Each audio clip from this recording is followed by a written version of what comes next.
a guerra estoura, e o Irã se encontra na mira das superpotências. Eles haviam prometido ser neutros, mas isso não significava nada. Com o destino da nação e do mundo em jogo, o Irã precisa enfrentar inimigos muito mais poderosos, enquanto duas das nações mais poderosas do planeta tentam impor sua vontade à nação recém-modernizada.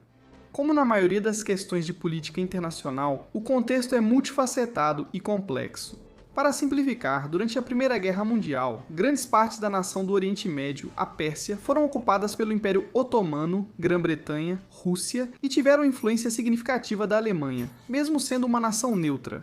Após a guerra, um golpe liderado pelo nacionalista Reza Khan derrubou o governo e Reza Khan se estabeleceu como ministro da guerra, depois primeiro-ministro e eventualmente como Shah da Pérsia, mudando seu nome para Reza Pahlavi. Em 1935, a nação também mudou seu nome de Pérsia para Irã, nome que mantém até os dias de hoje. Esses são os conceitos básicos de uma série de eventos muito mais complexa. De qualquer forma, devido à ocupação anterior do país, os iranianos estavam compreensivelmente pouco entusiasmados com os britânicos e os russos, agora a União Soviética, e preferiam laços com a Alemanha, que era um importante parceiro comercial. O Irã também estava passando por grandes reformas econômicas, tecnológicas e militares, e especialistas alemães foram convidados para ajudar no processo. Entre 600 e 1000 alemães viviam no Irã, trabalhando principalmente nos setores de comunicações e transporte, incluindo técnicos da Junkers Aircraft Company. Quando a guerra começou, o Irã era neutro, mas não foi ignorado. Os britânicos ainda tinham grande presença no Irã, controlando a refinaria de Abadan, que lhes dava cerca de 8 milhões de toneladas de petróleo anuais. Então, a Alemanha iniciou a Operação Barbarossa, a invasão da União Soviética em 1941.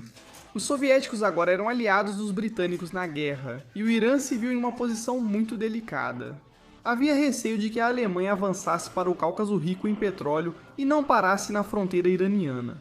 Caso a Alemanha controlasse o Irã, os britânicos perderiam o petróleo iraniano e haveria risco à rota comercial vital entre o Egito Britânico e a Índia, além das rotas para a União Soviética. Ambas as potências viam a importância estratégica de ocupar o Irã, mas buscavam um pretexto melhor. Eles pressionaram diplomaticamente Reza Pahlavi para expulsar os cidadãos alemães e permitir que britânicos e soviéticos usassem uma ferrovia vital. Pahlavi recusou, e a invasão conjunta britânica e soviética do Irã tornou-se inevitável. No papel, o Irã estava enormemente superado por duas das nações mais poderosas do mundo.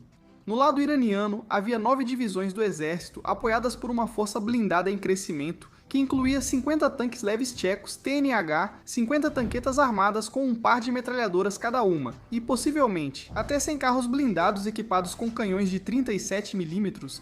Eles também tinham pelo menos 100 obuseiros de 75 mm e 100 mm, além de muitos morteiros e artilharia mais leve, embora isso seja difícil de confirmar com certeza. A força aérea era menos impressionante, formada por aeronaves obsoletas e só cerca de 40 podiam voar. Há alguns relatos de que o Irã tinha pelo menos 10 P-40 Tomahawk comprados dos Estados Unidos, mas isso é difícil de confirmar, e não teve nenhum papel nos combates, mesmo que realmente existissem, já que supostamente ainda estavam em suas caixas de transporte. A marinha deles tinha 2 navios de escolta construídos na Itália de 950 toneladas cada. Eram navios pequenos, semelhantes a contratorpedeiros, mas não tão rápidos ou ágeis, projetados para patrulha costeira, defesa antiaérea e guerra antissubmarino. Eles possuíam cerca de 10 barcos patrulha pequenos, atuando mais como guarda costeira do que marinha. No outro lado estavam os britânicos, que enviaram as 8ª e 10ª divisões de infantaria indianas, apoiadas por uma força blindada centrada em tanques leves. O poder aéreo foi fornecido por um esquadrão de cada, caças Hurricane, bombardeiros Blenheim e bombardeiros biplanos de reconhecimento Vickers Vincent, além de 6 aviões de transporte Vickers Valentia. Havia ainda uma força naval com vários navios de escolta e ao menos um cruzador mercante. Os soviéticos abandonaram a pretensão de sutileza e enviaram os 44º, 7º e 53º Exércitos, centenas de tanques, embora a maioria deles fossem tanques leves T-20 e 6 já ultrapassados, e mais de 400 caça. Isso era mais do que suficiente para esmagar totalmente as forças armadas iranianas pela superioridade numérica. Em 25 de agosto de 1941, a invasão do Irã, chamada de Operação Countenance pelos britânicos, começou.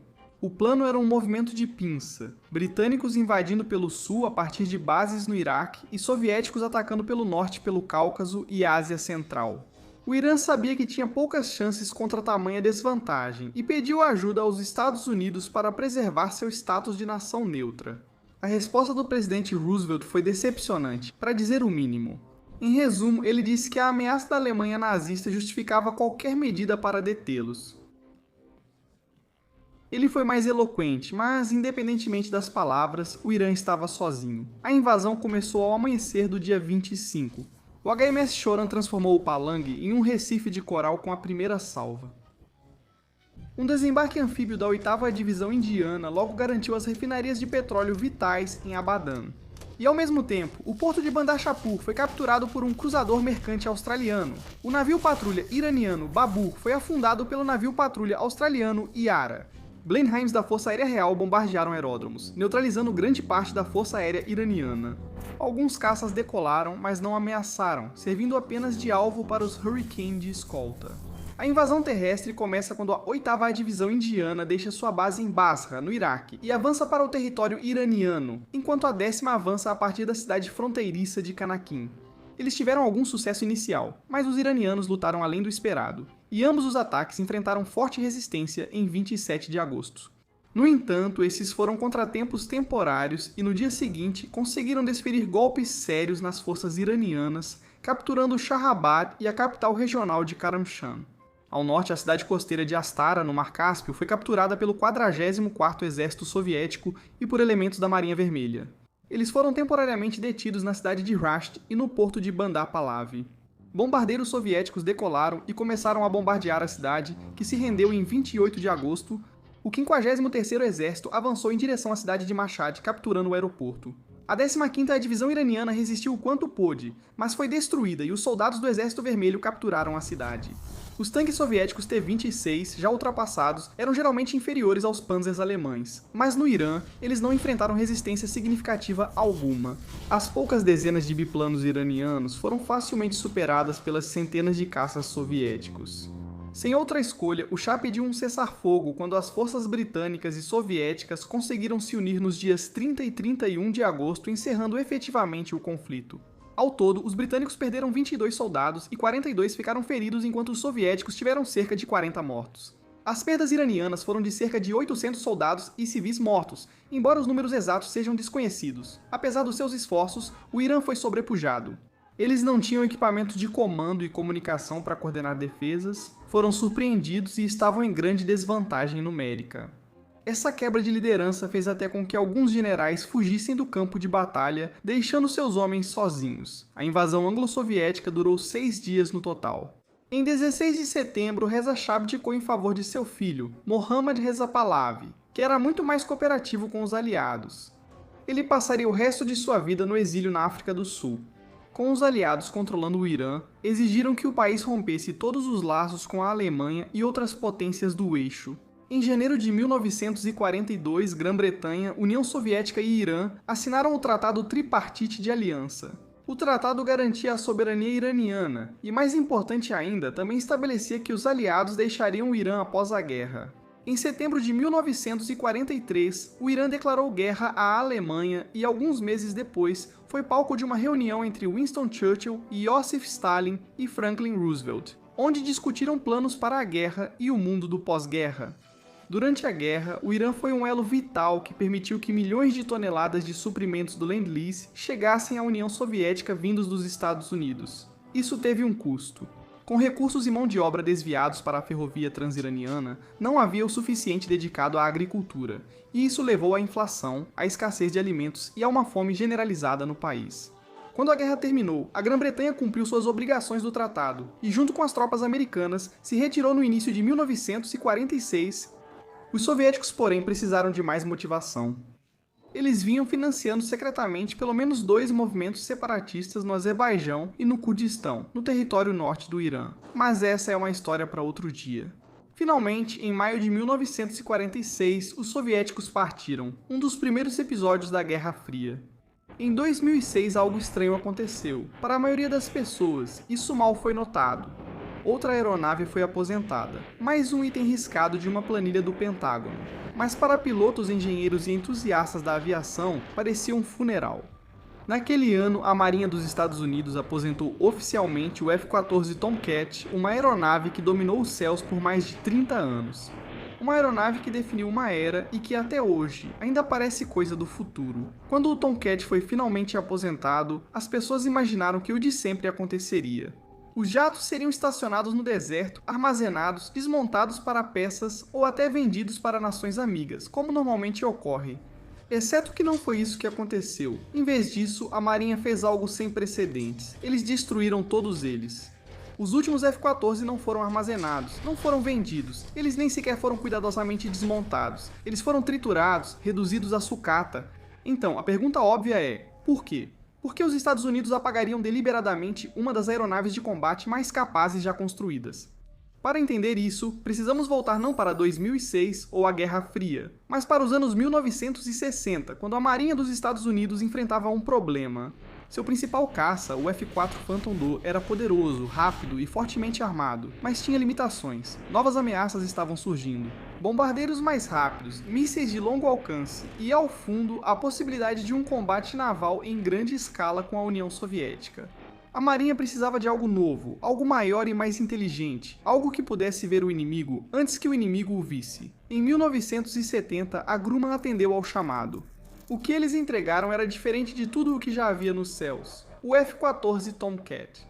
Desde o início era ambicioso, quase imprudente. Asas de geometria variável que se ajustavam automaticamente em voo conforme velocidade e altitude. Um enorme sistema de radar projetado para rastrear formações inteiras simultaneamente. E uma carga de armamentos construída em torno de uma ideia assustadora: eliminar o inimigo antes que ele sequer se aproxime. O Tomcat não foi feito para combates próximos. Ele foi feito para dominar. As asas eram a primeira coisa que as pessoas notavam. Elas avançavam para decolagem e pouso, e recuavam para voo em alta velocidade. Observar um F-14 se movendo pelo ar era como ver uma máquina viva se adaptando em tempo real. Durante os testes, os engenheiros descobriram algo um tanto inquietante. A aeronave podia realmente voar com uma asa avançada e a outra recuada. Não era para ela fazer isso, mas conseguia. Só isso já mostra o quanto o Tomcat era realmente superdimensionado. A potência vinha de dois grandes motores turbofan, Pratt e Whitney ou General Electric conforme a variante, cada um gerando mais de 20 mil libras de empuxo. Juntos, eles levavam o Tomcat além de Mach 2 em altitude. Era rápido, pesado e muito caro. Cada aeronave custava dezenas de milhões de dólares, e isso era antes da manutenção, antes do treinamento, antes das peças de reposição. Mas o custo não era a questão, o importante era a capacidade. O que realmente tornava o F-14 perigoso não era sua velocidade ou suas asas, eram seus olhos. O radar do Tomcat rastreava até 24 alvos simultaneamente a centenas de quilômetros. Enquanto a maioria dos caças lutava contra um ou dois alvos, o F-14 era capaz de controlar uma batalha aérea sozinho. E então havia o míssil, o AIM-54 Phoenix. Essa é uma arma projetada para um único propósito: destruir aeronaves inimigas a uma distância extrema, de mais de 160 km. O Tomcat podia carregar 6 deles, e se necessário, disparar todos os 6 de uma vez. 6 mísseis, 6 alvos, uma aeronave. Essa combinação, radar, míssil e plataforma, era sem precedentes. Mesmo décadas depois, continua sendo rara. Se as coisas ficassem mais próximas, o Tomcat ainda tinha opções: mísseis Sparrow, Sidewinders e um canhão embutido de 20 mm para quando o combate fosse a curta distância. Isso não era apenas um caça, era um sistema. O F-14 entrou em serviço no início dos anos 1970. Fez patrulhas no fim da Guerra do Vietnã, mas não combateu. Seu papel principal surgiu depois. Durante o fim dos anos 1970 e ao longo dos anos 80, o Tomcat foi o principal caça de superioridade aérea da Marinha. Ele voou sobre o Mediterrâneo, sobre a Líbia. Ele enfrentou aeronaves soviéticas em extensões frias do oceano e depois combateu no Iraque durante a Guerra do Golfo. E quando sua dominância no combate ARA se tornou menos relevante, o Tomcat se adaptou novamente, sendo modificado para os chamados Bombcats. Ele lançou armas de precisão sobre a Bósnia, Iraque e Afeganistão. Poucas aeronaves conseguem se reinventar com tanto sucesso. E então, houve o filme. Em 1986, Top Gun transformou o F-14 em um ícone cultural. Da noite para o dia, ele se tornou o caça. A forma, o som, a fantasia. Para uma geração, o Tomcat não era apenas uma arma, era a própria aviação. A produção terminou em 1991. No início dos anos 2000, a Marinha já estava pronta para seguir em frente. A manutenção custava caro. A aeronave era complexa, e caças mais novos como o Fe-18 prometiam capacidade semelhante com menos complicação. Então, em 2006, a decisão foi tomada. O F-14 seria aposentado. A princípio, nada parecia incomum até que as pessoas perceberam o que não estava acontecendo. Os Tomcats não estavam sendo armazenados, eles não estavam sendo preservados, eles nem estavam sendo vendidos, eles estavam sendo destruídos. E o motivo não tinha nada a ver com idade, custo ou obsolescência. Tinha tudo a ver com o Irã. Quando o primeiro Tomcat foi construído, os Estados Unidos não eram o único país interessado. Nos anos 1970, o Irã, liderado pelo Shah Mohammad Reza Pahlavi, era aliado-chave dos Estados Unidos no Oriente Médio. Estrategicamente localizado, ambicioso militarmente e ansioso para comprar o melhor equipamento que o dinheiro podia comprar, o Irã levou os Estados Unidos a concordarem em vender o F-14 ao país. 79 aeronaves, 700 mísseis Phoenix e peças de reposição suficientes para mantê-los voando por uma década. Então, em 1979 tudo desmoronou. O Shah foi deposto. Ayatollah Khomeini assumiu o poder, e o relacionamento do Irã com os Estados Unidos mudou da noite para o dia, de aliado para adversário. O acordo original foi cancelado, mas não antes de o Irã receber todos os 79 Tomcats e cerca de 200 mísseis Phoenix. Apesar das sanções, isolamento e falta de apoio oficial, o Irã conseguiu fazê-los funcionar. Durante a guerra Irã-Iraque nos anos 1980, os F-14 iranianos cumpriram missões de combate. Fontes iranianas afirmam que o Tomcat abateu mais de 160 aeronaves iraquianas. Esse número provavelmente é exagerado, mas o que não é exagero é isto: o F-14 funcionou. Ele superou e tinha maior alcance que os MiGs iraquianos, e seu radar e mísseis deram ao Irã uma vantagem decisiva no ar. Só esse fato assombrava os planejadores americanos, porque significava algo desconfortável. O Tomcat ainda era relevante. Avançando para 2006, a Marinha dos Estados Unidos aposenta o F-14 e de repente surge um novo medo. E se peças começarem a vazar? E se componentes das asas, aviônicos ou sistemas de radar acabarem nas mãos dos iranianos, dos chineses ou em algum lugar ainda pior? Relatos surgiram de que compradores exploravam falhas na segurança de excedentes militar por meio de empresas de fachada e sucateiros. Mesmo estudar a aeronave sem voá-la poderia revelar informações sensíveis. Então o Pentágono tomou uma decisão: nenhum Tomcat jamais voaria novamente. A caixa de asa era o componente mais crítico, a estrutura que permitia que as asas mudassem de ângulo em voo. Sem ele, a aeronave não funcionaria. As asas não só parariam, mas poderiam falhar totalmente. Em 2007, todas as caixas de asa foram destruídas, inclusive os de museus. As ferramentas para fabricar novos não existiam mais, nem projetos ou linhas de produção. Isso já deveria bastar, mas não bastou. Para eliminar qualquer dúvida restante, a decisão final foi tomada: destruir tudo. 165 Tomcats foram enviados para a base aérea Davis Mountain, no Arizona. O cemitério, um lugar onde as aeronaves vão para dormir ou para morrer. Um empreiteiro independente foi contratado, as instruções dele eram claras. Não desmonte, não preserve, destrua. Máquinas industriais enormes entraram em ação. Uma garra de corte despedaçou as aeronaves, arrancando asas e fuselagem.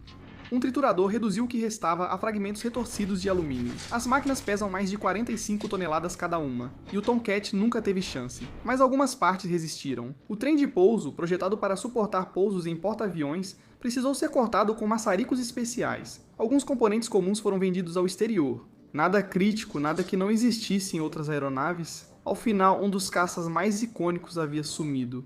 Hoje, apenas um punhado de F-14 existe fora de museus. Todos eles estão no Irã. Ninguém sabe exatamente quantos ainda voam. As estimativas vão de poucas células a talvez 30.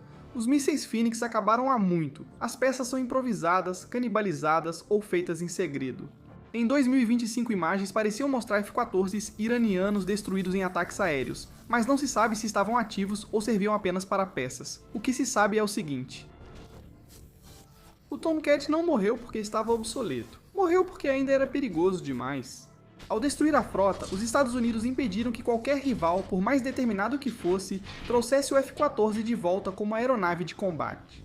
Um fim brutal, mas do ponto de vista estratégico, eficaz. E em algum lugar por aí, pilotos ainda olham para imagens antigas daquelas asas recuando e se perguntam o que poderia ter sido.